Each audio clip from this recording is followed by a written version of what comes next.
many are there now? Not enough.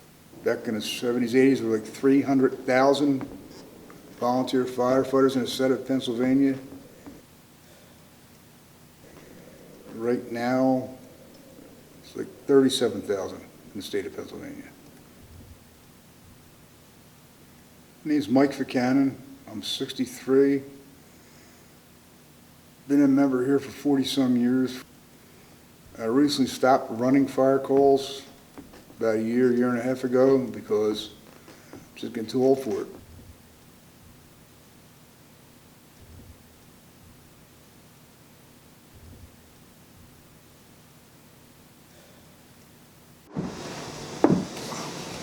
Presented by the Ladies Auxiliary in 1972.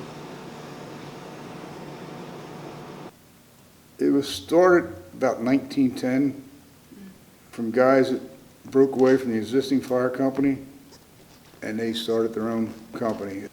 Back then it was horse-drawn, and it was called a fire patrol because they didn't have all the telephones like we got now and radios like we got now.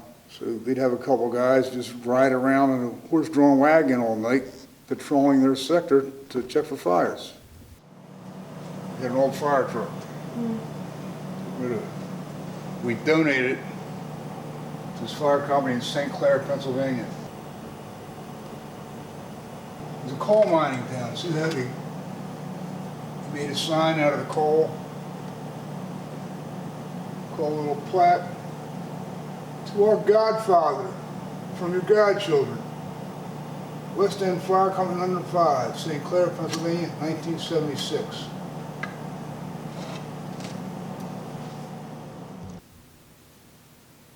When I first joined here, the building was full of people. There'd be only 2 cars in the parking lot because everyone lived within a couple blocks of the area.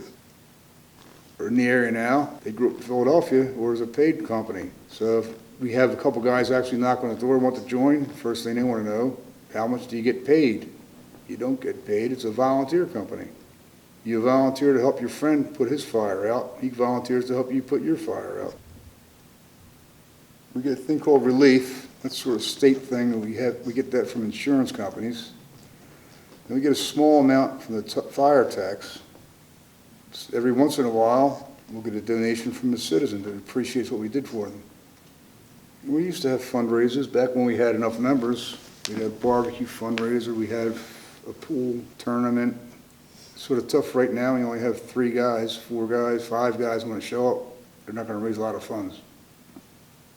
We used to go to the schools. We used to have a fire prevention program where the local elementary school would bring a class of students in, they'd give them a tour, give them their little coloring books and a little fire hat.